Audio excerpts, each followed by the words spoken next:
Խաղում էր ֆուտբոլ եւ մտորում դրա մասին, սակայն ընտրեց բեմը եւ չվրիպեց։ Գոլերին փոխարինեցին դերերը ինչպես ներկայացումներում, այնպես էլ ֆիլմերում եւ սերիալներում։ Վերջինի դեպքում մարմնավորած կերպարներից մեկը այնքան համոզիչ էր, որ ըստ շշուկների նույնիսկ քրական աշխարհի ամենավառ ներկայացուցիչների հավանությանն էր արժանացել։ Diχάζει μάτια, σε πατέρω ράγγι μάτια. Σύρτας κατοχή, ταξίνε քարիպես, մարմինս կա։ Չեմ ուզեր քու պատճառով խայտարակը լալ։ Ես անոր կսիրեմ։ Կսիրես մե։ Կսիրեմ ասի։ Անը իմին հրեշտակս է։ Անառակին հրեշտակ միս էր։ Մեղք է։ Մեղք է։ Մեղք է։ Արշակ, այ կեղտոտ շակալ,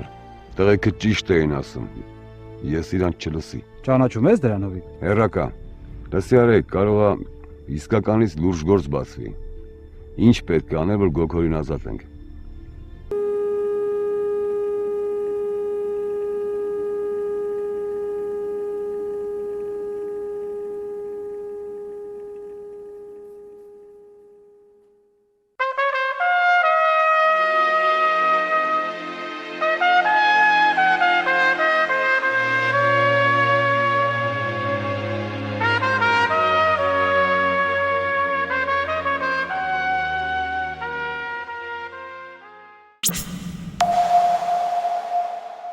Բարև ձեզ, պարոն Մովսիսյան, շնորհակալ եմ, որ ընդունել եք մեր հրավերը։ Շնորհակալ եմ ձեզնից, որ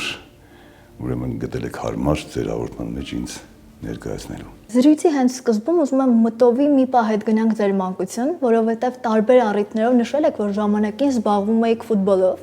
եւ ի տարբերություն ձեր ընտանիքի անդամների, ովքեր սիրում էին երգը, պարը, ձեր մայրիկի դեպքում նաեւ նմանակումներ անելը, դուք այդ ամենով չեք հետաքրքրվում։ Հարց է առաջանում, երբ ինչպես ֆուտբոլը իր տեղը զիջեց դերասանական արվեստին։ Առաջի երկրորդ դասարանի տատիկս տարավ ինձ Սունդուկյանի թատրոն, եւ ես տեսա, հիշում եմ պարզ, որտեղ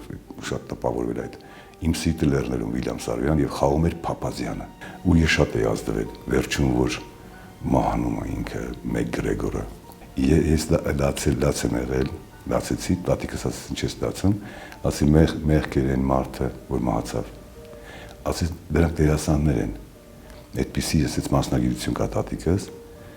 ուսուցչու էր տատիս, եւ ասեց բան չի, իրանք չեն մահանում, հետո արթնանում են նորից շատ մեծ ազդվ է այդ բանը, դա ինչ մասնագիտություն է։ Նախ բեմի վրա են, ինչ լույսեր են, նրանց բարիկները, ասենք իրենց շորերը, հետո հագնվում են գնում են տուն, բայց դա ինչ մասնագիտություն է։ Այսինքն ես կարող եմ ենթադրել, որ հենց այդ ժամանակ էլ հասկացաք, որ ուզում եք դերասան դառնալ։ Իհարկե, չէ, ազդվեցի։ Ես շատ սիրեցի այդ բանը, ուրեմն գործը, այդ բեմը, թատրոնը խոսել։ Ընդհանրապես իմ մեջ միշտ փոքր տարիքի ցանկություն ձգել է դժվարությունը։ Ես հեշտ արվող, հեշտությամբ ուրեմն արդյունքի հասնել, այդ բաները մի քիչ դժվարությունները միշտ ինձ ավելի հաճելի է եղել։ Դպրոցում խաղացի ուրեմն ձմեռ պապիկ, չգիտեմ ինչի ինձ ընտրեցին, ես մի հարբան տենց, բայց մեր ուսուցչուհին ռուսերեն դասը առարկայով, Մարգարիտա Գրիգորիևնան ինձ ասաց, որ դու խաղաս այդ փորձի, տենց ինչ-որ ձայնս մի քիչ բան արեցի, բան, 8-րդ դասարան էի, ու շատ հավանել են։ Եվ քույրիկս դպրոցում բեմադրեց Քաչնազար, ինքը ինձնից փոքրիկ էր, բայց իր մեջ էլ կար տենց ցանկություններ, բան, դերասան լինել տենց մի մեծ հաճույք էր, հրաշք էր։ Եվ ես խաղացի Քաչնազար, քույրիկս Ուստյան խաղաց։ Դրանից հետո ավելի խոսվեց արդեն նենց լրիվ թաղերով, բան տենց տներով, որ ես բանը Արշալույսի եւ Գրիգորի երեխեքին շնորհքով ուրեմն դերասանական բաներ ունեն, ընդունակցնել։ Դրանից հետո արդեն իմ մեջ նստել էր ֆուտբոլ, որ պարապում էի, գոլ էի խփում։ Ու պարային շարժում էի անում։ Բոլոր տղեկ այն ժամանակ ավելի նենց զուսպ էին, որ ասում են ախպերից չես անը բանից։ Նենց հիմա նայում ես բոլոր կինո դերասաններ են։ Այն ժամանակ ֆուտբոլիստները ավելի նենց ուշ տեսակ մարդիկ էին։ Շատ ավելի փակ, ավելի նենց խիստ, տենց բան։ Չգիտեմ, ինչ որ տարօրինակ բան տեսակի, բայց ավելի ոչ էսպեսին, ոչ որ հիմական։ Ու տենց անցում էր։ Պարոն Մովսիսյան, բայց կարծես թե ձեր կերպարով դուք միշտ տարբերվել եք, բացի Beatles լսելուց եւ կիթառ նվագելուց, նաեւ ունեք երկար մազեր։ Եվ իդեպ որքանով տեղյակ եմ, ձեր ուսուցիչը Վարդան Աճամյանը տեսնելով ձեր սանրվածքը միանգամից հրահանգել էր փոխել այն։ Ինչպիսին էր արձագանքը բացի ձեր ուսուցիչից, ինչպես էին արձագանքում մարդիկ այդ տեսակ տարբերվող տղային։ Կինոնայիրի կողքը սկվազնյաչոկ բան կար, այնց կաֆեատիպ բացօթյա ուրեմն բաներ, սրճարաններ։ Այդտեղ հավաքվում էին ուրեմն ամենապրոգրեսիվ, ուրեմն առաջադեմ երիտասարդությունը, որոնք շփման մեջ էին եւ կապ մեջ էին անդադ աշխարհում կատարվող ամենավանգարդիստական ուրեմն բաները, մղումները։ Ու այդ մասում ես էի նաեւ այդ դրեկի մեջ այդ ընթացքում ենք արդեն ազգային ուրեմն ֆոլկլոր էինք մտել, երաժշտությունը սիրում էինք եւ այդտեղ իհարկե մենք երկար մազերով էինք հայտնվում եւ ես տենց երկար մազնի կապում էի նույնիսկ ջինսերը մեջտեղ էին եկել արդեն I love you վրան գրած ասեն ես կարծեմ տենց միտեղ պահել են իմ որ այդ շալվարը շատ ենք մեզ երևակայում որ մենք ամենապրոգրեսիվ երիտասարդությունն ենք բան այսպես աղջիկները մինի էին հագնում Ընդհանրապես այդ շրջանի 70-ից մինչև 80-ական թվեր շատ պրոգրեսիվ քաղաք էր։ Աճեմյանը առաջի կուրս որ նստեցինք, նայեց ասեց արուտ, ասեց մազերդ։ Կտրի երկու չէի կարող կծեի։ Դժվարությամբ հրաժարվեցիք։ Հասել է որ հիվանդացել եմ բան։ Հետո բանում այգու մեջ Պապլավոկից մի քիչ վերև, հիմա որտեղ որ երիտասարդական մետրոն է։ Այդտեղ լորի ռեստորան կար։ Եվ էդրատերը լորի սաշիկ էին, ասում սաշիկներ, սաշաներ, ինձ շատ էր սիրում, գնում էինք մեկ-մեկ այնտեղ հաց ուտելու բան նստում էինք, խոսում դրում էինք, տեսավ ասեց հարուտ, ասեց աղբեր, ասեց արի, ասեց քեզ մի հատ ես մի բան ասեմ, ասի ինչ պետք է ասես, ասեց մազերդ կդրի քեզ չի սազում։ Էդ էլ որ ասեց ինքն էլ ասեց մի անգամից ուրեմն ասի լավ։ Դու չէ, դու այդ քո տեսակը չի։ Հասկացաք, որ սանրվածքը փոխելու ժամանակն է իսկապես։ Մտա ասեցի մազերս կտրիկ ծափ տվեց ամբողջ Վարշավայից, որ ասում են մոտ հետ են գալի տղեկ էլի։ Թեպետ ես դրան դեմ չեմ, հիմա մարդ ոնց ուզի այնպես էլ ինքի իր դիզայնը պետք է կազմակերպի, իր հագուստը, իր ուրեմն սանրվածքը եւ այլն։ Իհարկե մեր ժամանակ բացարձակապես ուրիշ երկիր էր, որտեղ դա կոչվում էր SSSR սովետական սոցիալիստական երկիր։ Մի մեծ հայրենիք։ Հա, մեծ հայրենիք, որ մենք այդ մի ամբողջ մեծ հայրենիքի մի մասնիկն էինք։ Դա մեծ հպարտություն էր մեր համար, իսկապես, որովհետև մենք հզոր երկիր էինք։ Եվ ժողովուրդը ապրում էր, ինչպես սովետական միության ժողովուրդն ապրում, ոնց կապրի իհարկե լավ։ Մեծերի հանդեպ հարգանքը կար ավելի շատ էր ոնց էր։ Ավելի շատ էր։ Հիմա էլ կա այդ հարգանքը, շատ այնքան լավ երիտասարդություն են, այնքան լավ, մենք փուչուրիկ բալիկները բամանեց, իրանց սիրունի կաչուկներով շատ լավ, բայց մեր մոտ հասնում էր արդեն բանի ինչ-որ ֆանատիզմի այդ աստիճանը, որ կային մարդիկ, որոնք դե հիմա ինչ մեծին հարգանք ման, նույնիսկ անեկդոտներ կային, որ ասում են ավտոբուսի մեջ տատիկա գալիս, կանգնում ամենք ասում տատիկ ջան նստեք հարգանքով, այն մյուսն էլ աբեր կենում։ Ասում դու ինչի վեր կացար, ասում կարող է տատիկը ուզում է պարկի, այսինքն այդ աստիճան ուրեմն բաների վերաբերմունք այդ կար։ Կարծում եմ որ այն ժամանակ մի քիչ շատ էր, հիմա ավելի նորմալ է։ Հիմա ագրեսիվություն կա։ Խորհրդային տարիները մնացին անցյալում, դուք այս ընթացքում բազմաթիվ դերեր եք կերտել, բայց ձեզ համար նեղ սրտելու պատճառ չէ, որ այսօրվա սերունդը ձեզ ավելի շատ ճանաչում է ոչ թե այդ թատրոնում խաղացած դերերով, որոնք եթե չեմ սխալվում 150-ից ավել են, այլ Հովոյի կերպարով, Որոգայթից հայտնի Հովոյի կերպարով։ Եթե ասենք ծնվել է մարդը 90 թվին, կամ ասենք 96 թվին, հիմա ասենք 19 տարեկան է, նա որտեղից կարող է իմանա որ ասենք ես 70 թվին կամ 80 թվին ինչ ներկայացում եմ խաղացել։ Այսինքն չեք ներխրտում եւ որպես օրինաչափություն եք ընդունում։ Թող անեն հաղորդաշար, հերոստատերությամբ համոզված եմ դերասանների մասին։ Այս մեր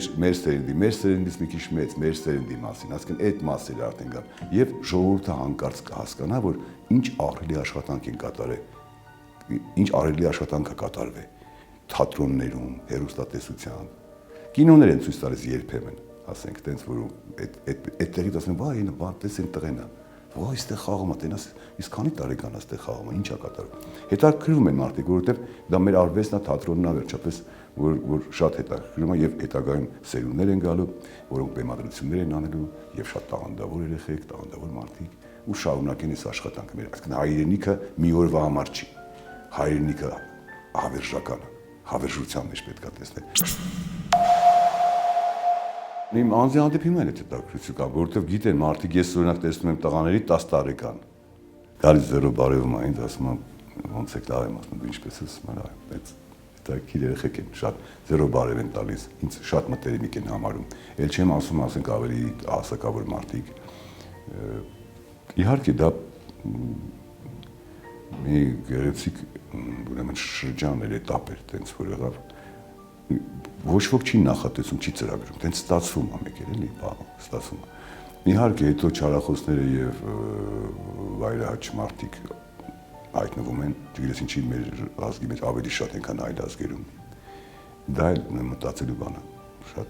նախանձությունը շատ բան է։ Նախանձությունը դա երևի ինձ թվում է հիվանդություն է նույնիսկ։ Մարդիկ աշխատում են, բայց շատ բան, իմ դուրն շատ բան չի գալիս։ Կարելի է մարդուն կանգնել, ասենք, ասել, ինչով եք զբաղվում, ես ինչ եք անում։